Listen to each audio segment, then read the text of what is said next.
it's a full team effort. And last time Mirage played this map, they played a ton of Blitz, so I was curious to see if that was going to be a ban from Parabellum, but no, it'll be a basic Thatcher. I was going to say a Thatcher ban, so keeping things cool and simple.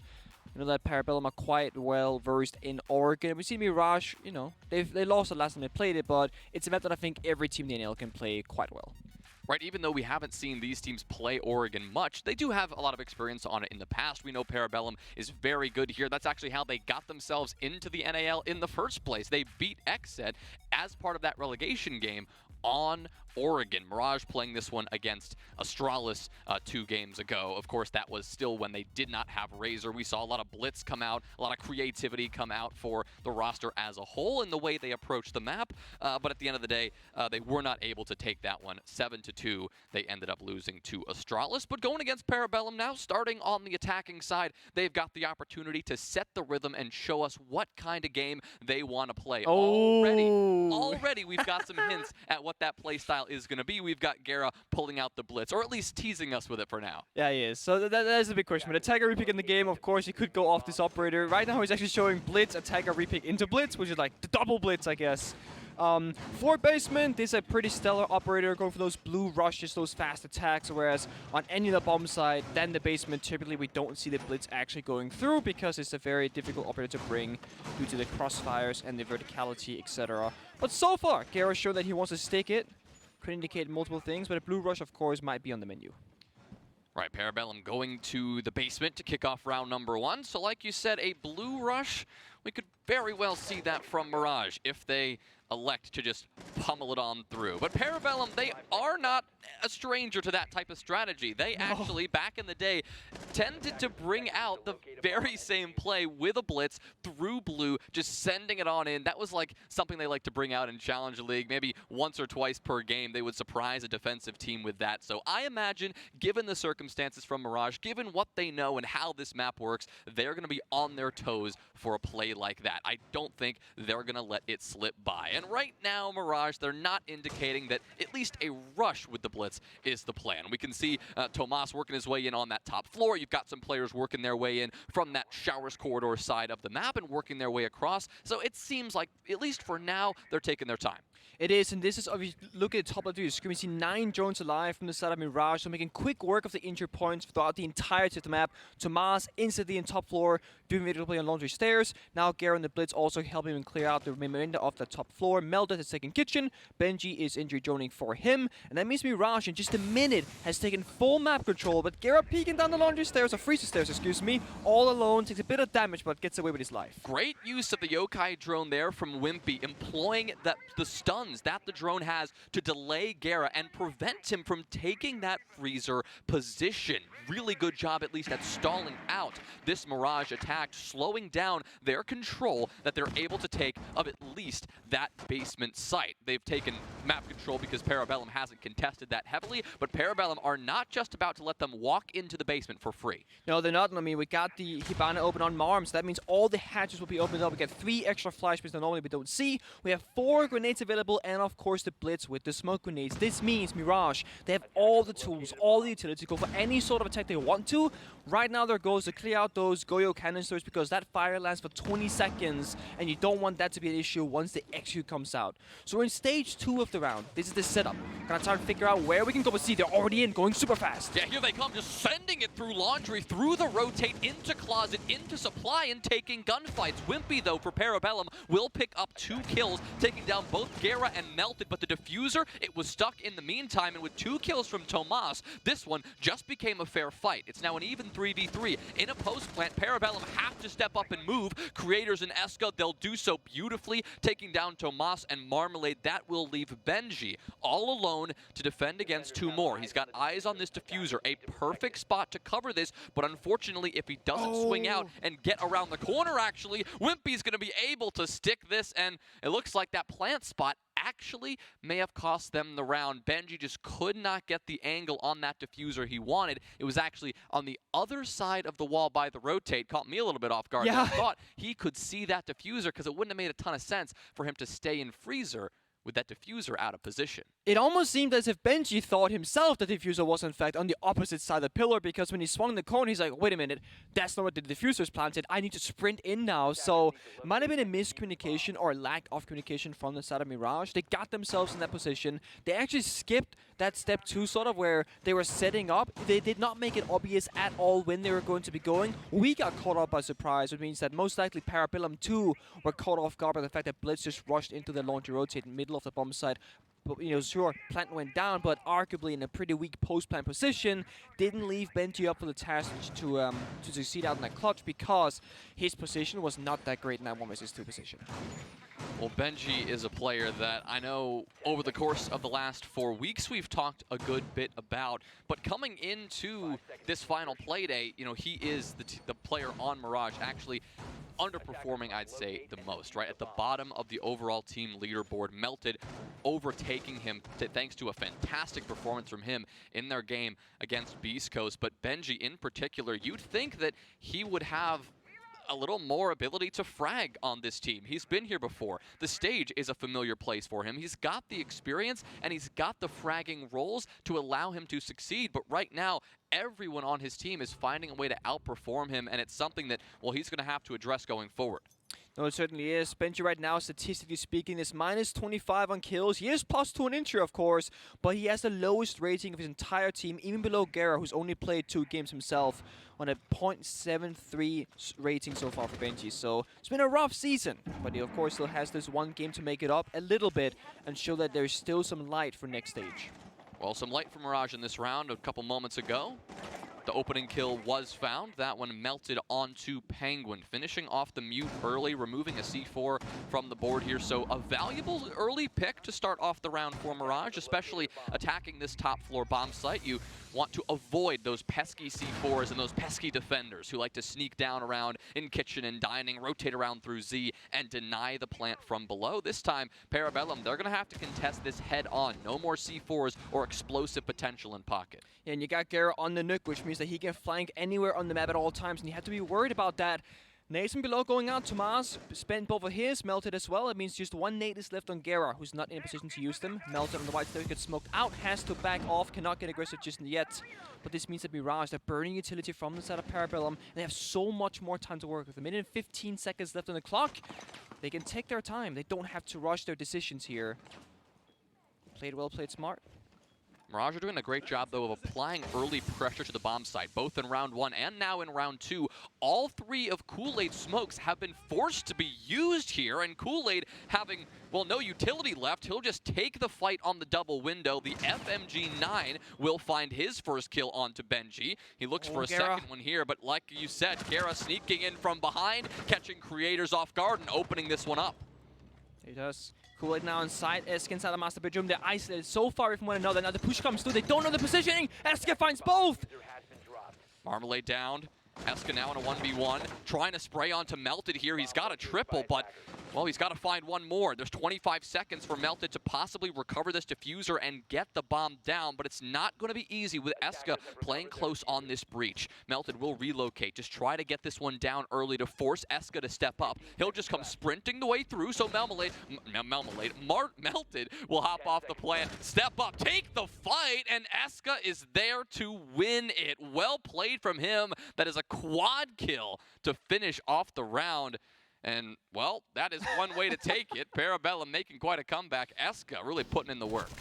Oh boy, and Eska, I mean, his rounds and his clutch in this round started in master bedroom, so far away from his teammates, so far off the bomb set itself. But you can almost argue that that awful positioning from his end was actually the reason why they became the victors of the round, because Mirage, they were sprinting past him inside of Trophy, not having any idea as to where Eska might be, because why would he be inside of master bedroom when you had a Rooney on that Trophy next to Armory stairs where Gera found him earlier, walking past the camera as the Nurk. So worked out in their favor. And now we're just going through the bomb sites, right? Started in basement, went to Kid Storms, and now we are in meeting and kitchen bomb site for Parabellum. Yeah, 2 rounds in a row, though, for Parabellum. And that last one for been close. Mirage. Yeah, it's been close, but that last one, I mean, it's got to sting a little bit. It looked like Mirage had the play, right? They had Gera sneaking up the stairs, getting the kill from behind those armory stairs. Totally surprising Parabellum, but I mean, you give it up to Eska. Actually, coming into the day, he was tied with Iconic for the most clutches out of everyone in the NAL, and that one may have just put him over the top. So he may be now better in terms of clutches than Iconic, which is surprising to say, but very impressive, you know, for someone on Parabellum. They just haven't had as many chances to thrive, and I guess when on the back foot, when backed into a corner, that's where Eska just pops off. He's got 6 kills already. Yeah, it does. It's a great start for him so far. And honestly, throughout the entire stage, the one name that, you know, rings the biggest bell in my head from the side of Parabellum is Eska. He's had like a 1 vs 4 post-plan against Sonics on Chalet. He's had multiple 1vx's, plants, etc. His post-plan positioning in general, when Parabellum is on the attacking side, is something that really, really brings home the caliber of his play so far. And Wimpy, also a great name that we speak about a lot because this is his last game possibly in this roster. He's his stand-in for Parabellum as they're waiting for Blast's Visa.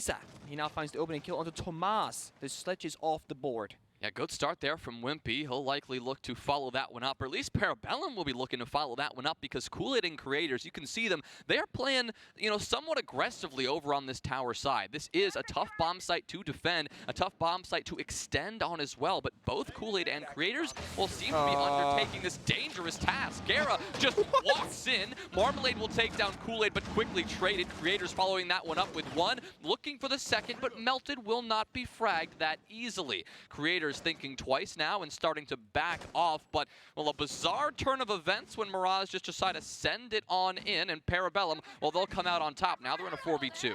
Gotta check your corners, right? You can't just walk past the corner and expect it to be clear because there might just be a Kool-Aid there waiting for your demise, but a trade back and forth heavily favors Parabellum because it's now 4 vs 2. Mid and 10 left once again. They're being fast, but C4 comes out from Penguin, who finds the side of Melted. That's a great read from Penguin, taking down Melted, and now Benji just has to figure this one out all by himself. Has some pressure to deal with up above. That's Eska going for a bit of an attic pressure. He's got 3 players to deal with down below as well. This is not going to be easy. He will have the diffuser in pocket, so that's something. He could potentially relocate to the kitchen side of things if he wants to maybe surprise Parabellum here, but right now it's just a matter of sitting back and waiting for Parabellum to swing him. You've got Parabellum defenders just throwing bodies at him at this point, swinging from stage, swinging from kitchen, and it is Penguin who's swinging from stage who ends up picking up that kill, but somebody was bound to take him down at some point. It just happened to be Penguin, and it just so happens that Parabellum are now up 3 in a row. Fighting all players from all angles in that end of the round. That's unfortunate. We see Gera walking through the green hallways before it comes out, and that's a bit of an unfortunate round again for Mirage, where a very simple, small element of the round goes, you know, against them, and then it all falls apart, right? They lose 2 players off that play. They lost the opening pick as well, and then they're just in this position where you have to clutch out 2 vs 4 or 2 vs 5. It is just not optimal whatsoever. That means now with PP winning that 3rd defense or going through that 3rd bomb site at least, you know, basement's opened up once again because of that site rotation, and this is where defenders get favored even more. Gera is showing the blitz once again, but it's the only real attacker repick player with a big impact has to be the coach right now. The blitz, the Monty now back on the blitz, Melted is stick on Iana. He's been doing great on it so far in this game and the previous one that Mirage played, but no one else is really using the attacker repick too much in this situation. And it's arguably fine because you have really high value operators off the Hibana, off the Sledge, and off the Iana, but I am curious if Mirage needs some more wow factor in this matchup.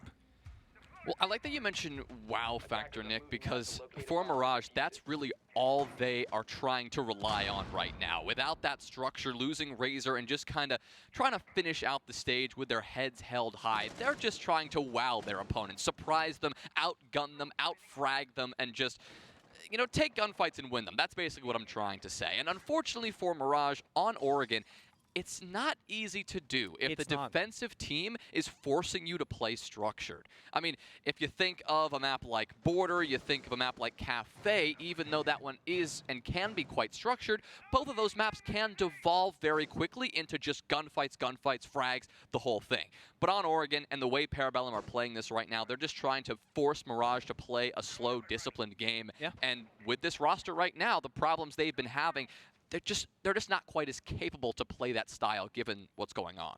Yeah, and I would say it's Parabellum, as you mentioned, doing a really good job at, kind of playing into the weak side of Mirage, not giving opening kills, not playing alone. I mean, every single member of PP are in the basement, and sure, Eska's on the staircase looking for a drone, but outside of that, we're really playing far back into the bomb side, not risking losing a man early, and as you mentioned, really forcing Mirage to play structured into the 5 versus 5 on attack, which favors the defenders themselves on Oregon because you have so many crossfires and so many problems for attackers to solve. And Mirage, they don't have the most experience, right? They're still playing for it, still working their synergy up as a team. This entire roster kind of got formed at the very, very last moment before NAL started, so they did have the least amount of preparation going into this stage.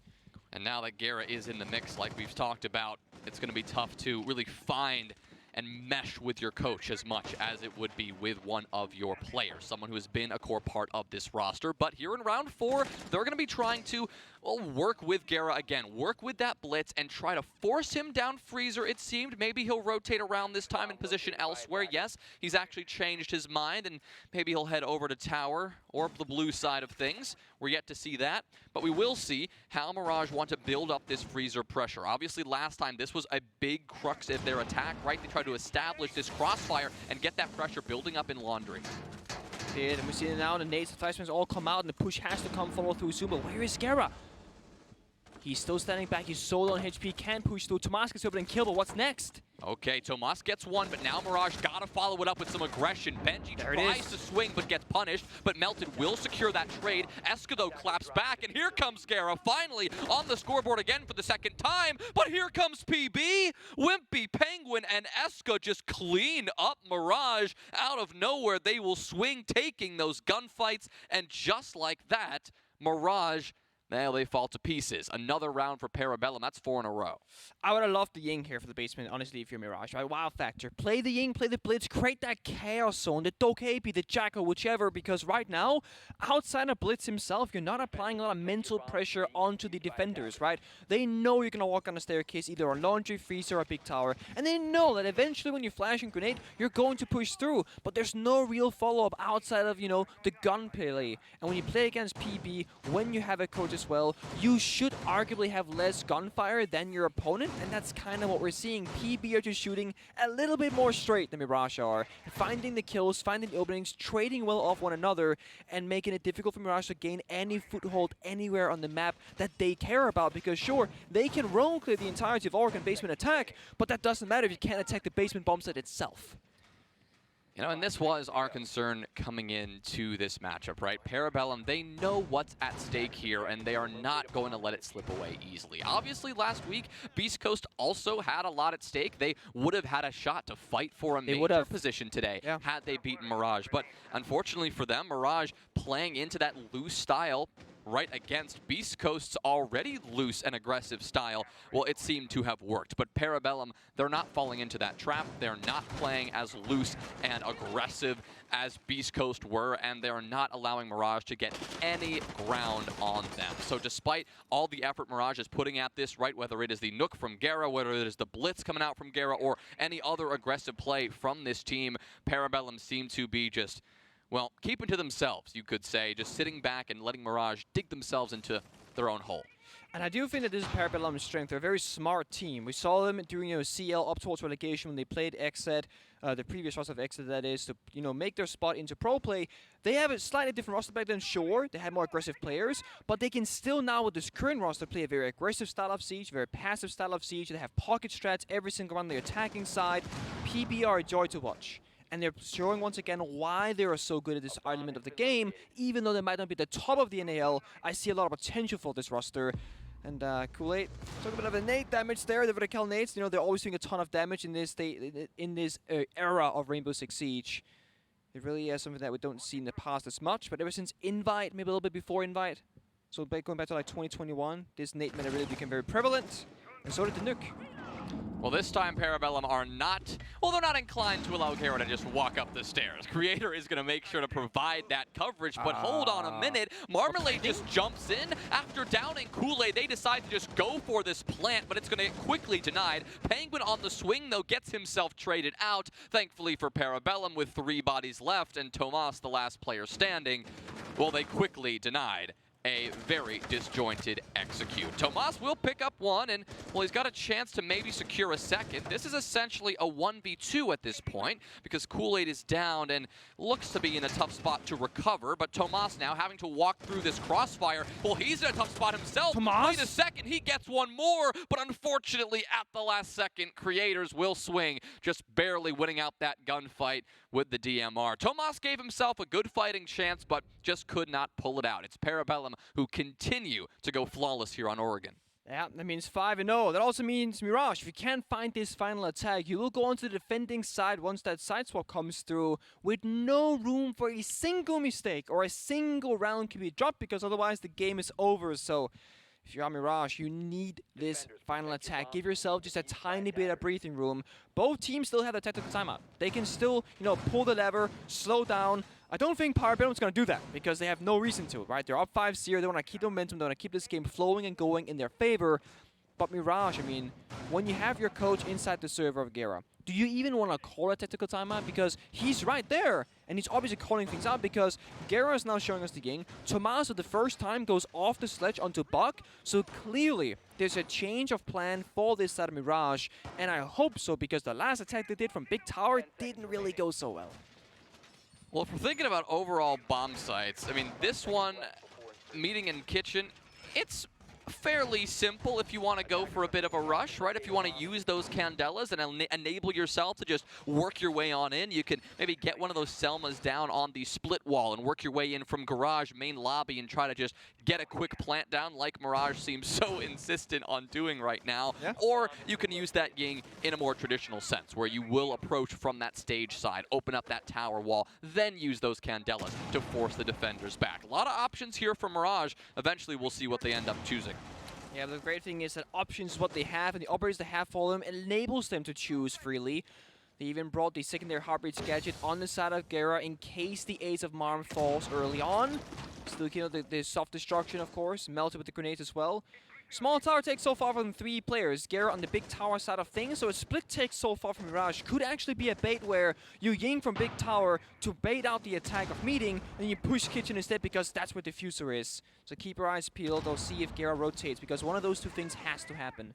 Well, right now, Gera's positioned right over on that tower side, droning his way up the green hall, potentially examining if it's possible to just crouch walk his way up. And unfortunately for him, that plan, well, it will quickly be felled by Kool-Aid or Creators, who are both playing in similar positions as they were last time. But this time, a slight change. Tomas is actually the one to get the opening kill, not Parabellum. He'll take down Wimpy to kick off the round for Mirage in a very positive note, but unfortunately for Gera, you've got Kool-Aid prone in the middle of the doorway to trade that back. That is such an awful position. I mean, if you doubt it, what are you doing on the floor, man? But, a kill's a kill. In smart position, it gets favored. Eska above all alone has to drop down, respect the push coming through, but Marm is there to catch him off guard. Yeah, Eska dropping right into the waiting arms of Marmalade, so maybe Eska will think twice before doing that again. Clearly, Parabellum feeling quite confident, taking gunfights, and right now, Mirage finally able to punish that, leaving only Creators and Penguin, the last 2 players alive.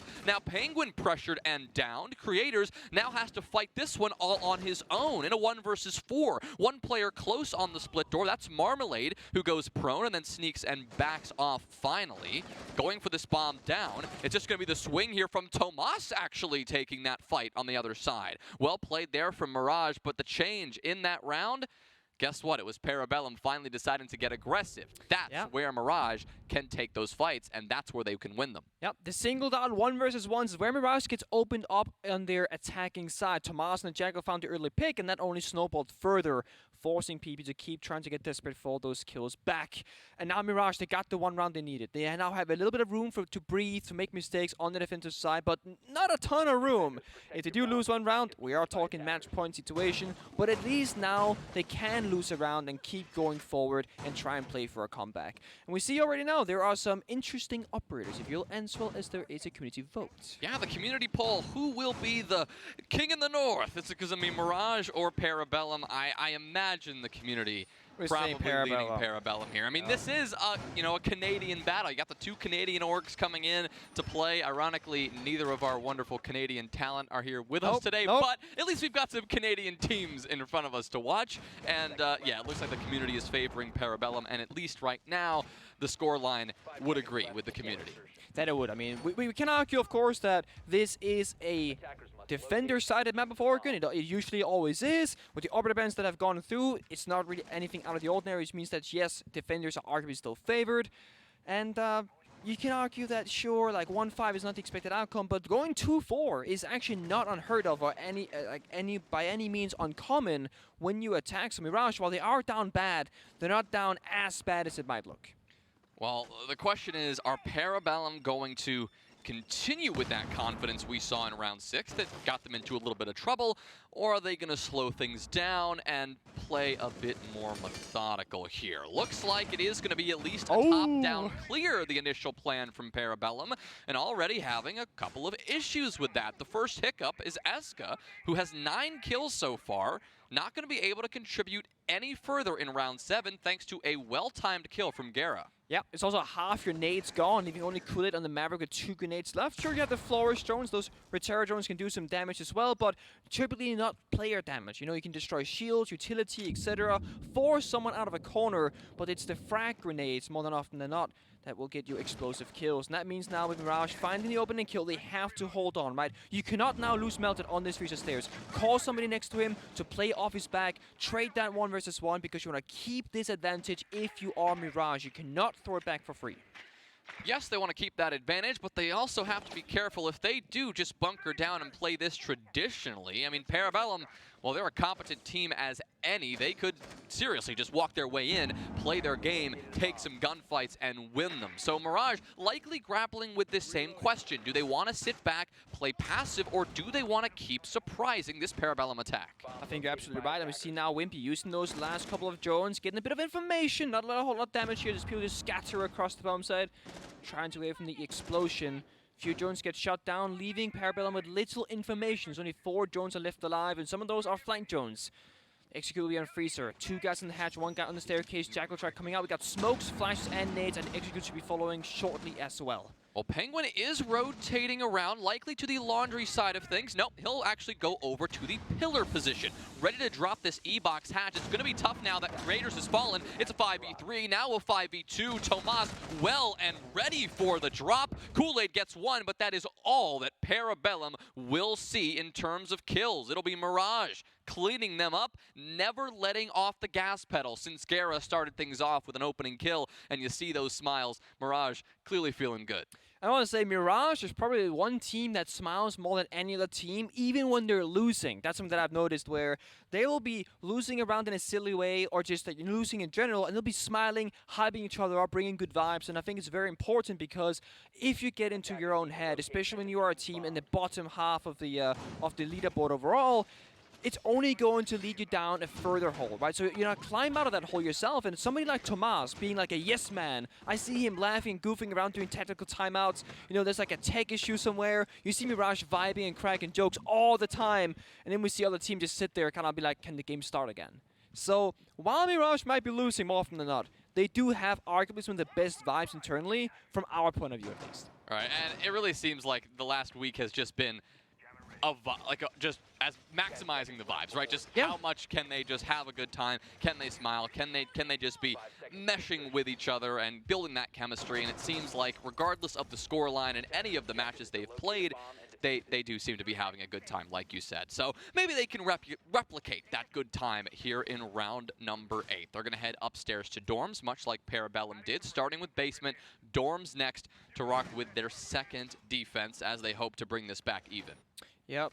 It's going to be, how does it see, right? I think if you're Mirage, try and play for that same formula where you want to get the opening kill. And it's not that simple as just like, oh, get the opening kill, but try and play for isolated members of Parabellum and just, you know, take them down 2v1, go for a risky 1 versus 1, because when you play the 5v4 and you play together, like Melted right now, just hiding, waiting for a player, that's when we see Mirage actually winning 2 of their rounds. It's not because they clutch it, it's not because their plans are great, it's when they find the opening and then stay together. So this very beginning kill that we might see very soon might just have a massive effect on this round.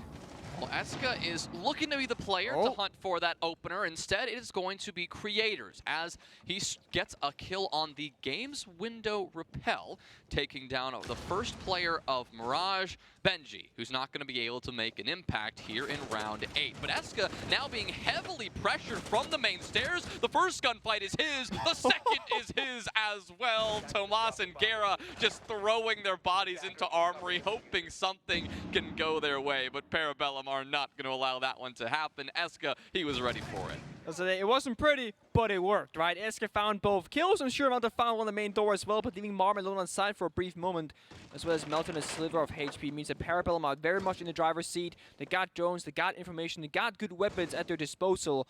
All they gotta do now is play the 4v2 together, and that should be the round for them.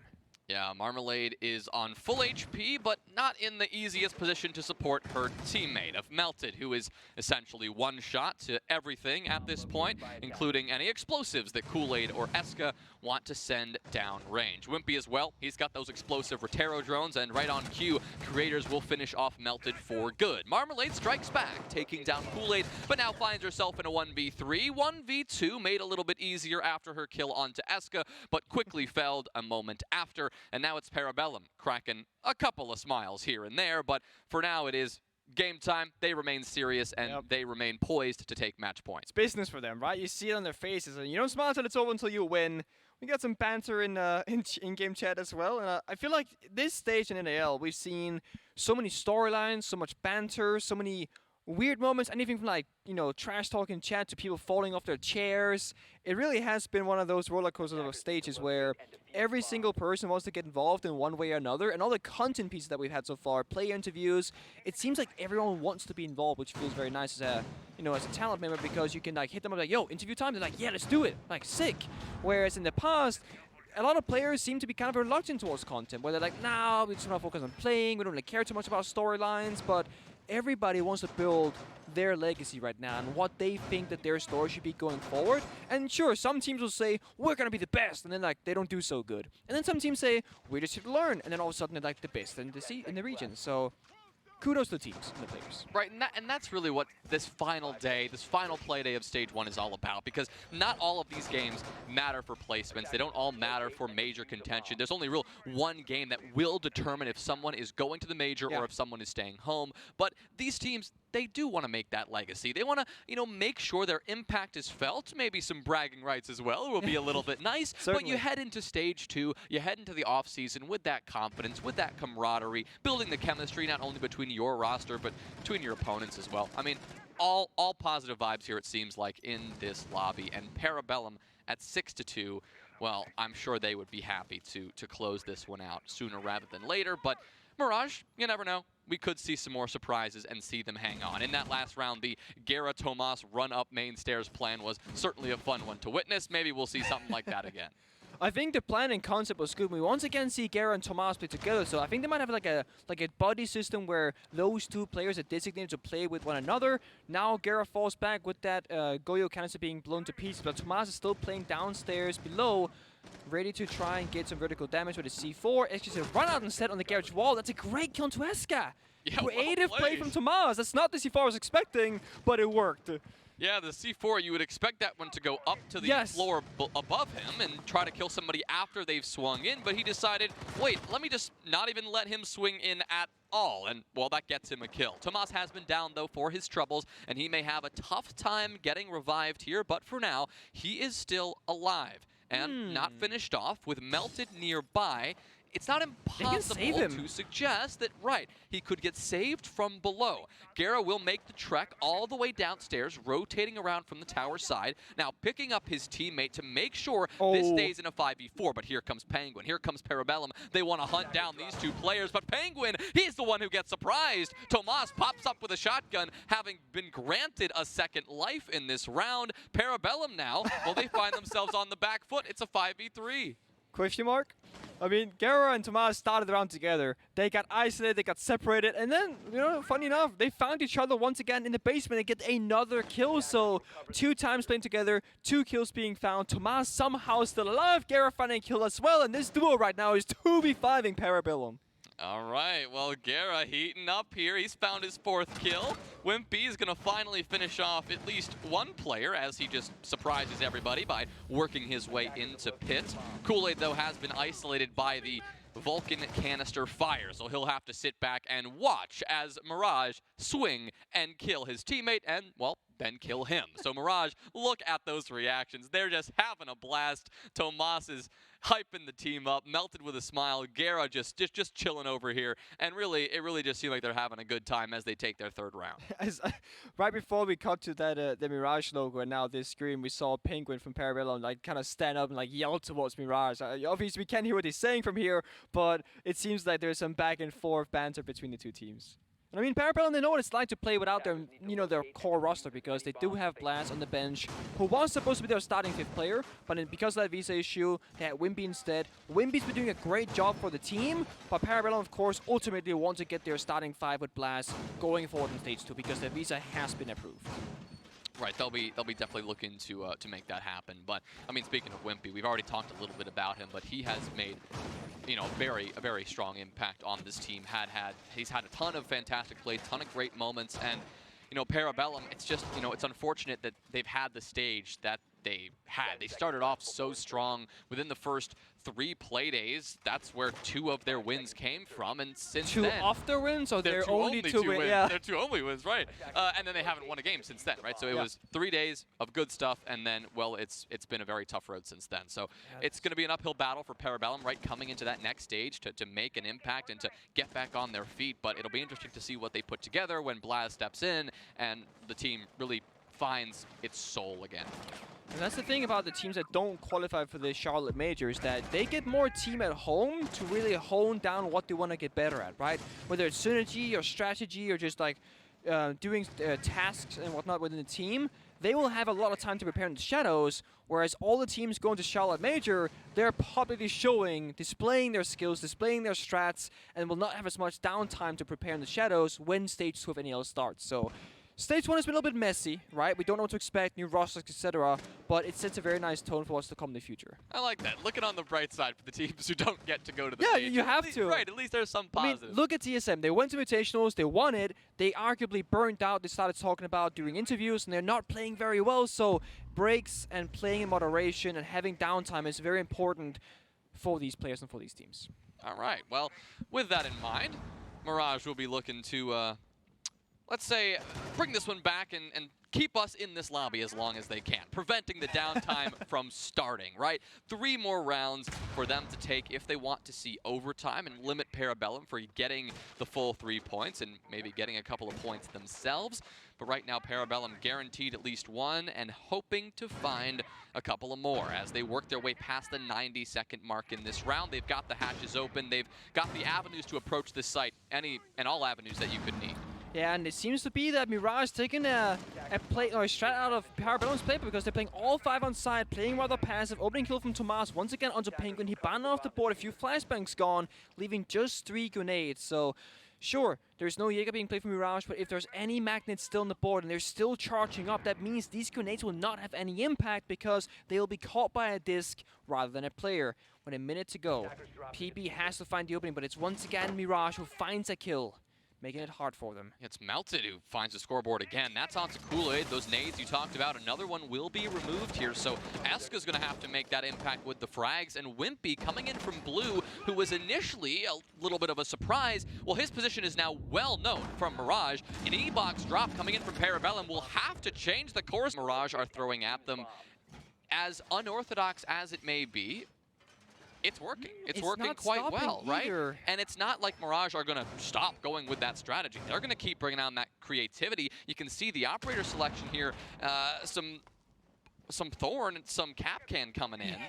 More traps, essentially, right? Because Gera's been playing the Ela. It's been working so well for them. So they say, you know what? Let's double, triple that up. Let's get more traps on the board. I mean, whether it's kills or wasting time, gaining information, the Thorn and the Capcan will do just that. And Gera on the Ela will continue as well. The shield that Ela brings, the deployable shield, kind of makes up the fact that her gadget's very iffy, whereas Thorn has a great weapon and a deployable shield, but the gadget's a little bit less impactful typically for pro play.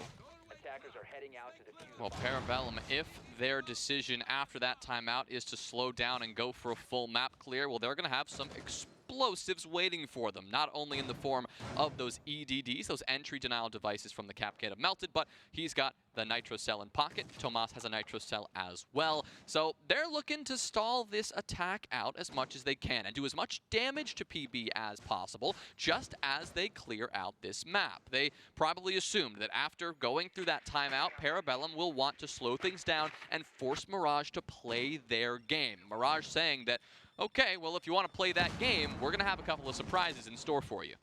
Normally when PB takes a timeout, it really favors them, as far as my memory goes, because they get to, we said this earlier, they're a structured team who knows what they want, and when they get the time, like a full minute to talk about that, we do expect PB's following round, which is this one, to have a very, very clear-cut plan and a very clear-cut execution. And the obvious that we see right now hints towards, as well as the positioning, the big tower area, right? And it's hard for defenders to challenge back. You don't have as many zoom scopes, your weapons are a bit worse on the defensive side, unless you get a C4 kill, or unless you get a frisky kill like this one with a nice angle from Melted with the 1.5x, it's going to be hard to defend this bomb site because naturally the bomb site works against you. It's a tertiary bomb site. You're not supposed to win this one if you're a defender.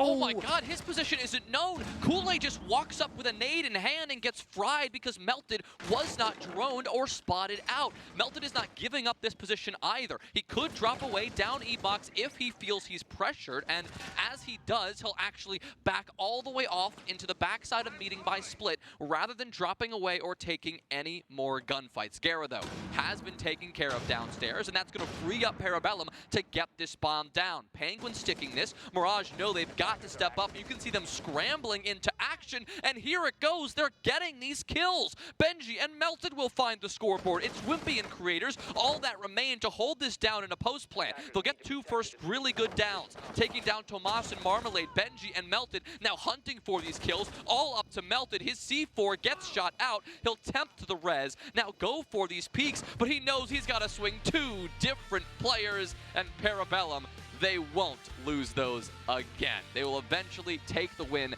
7-4. Took them a minute, but they got the job done. They did, and that's again that tertiary bomb site, unless you have a C4 from down below or some sort of way into the round. The opening kill was great, found by Melted.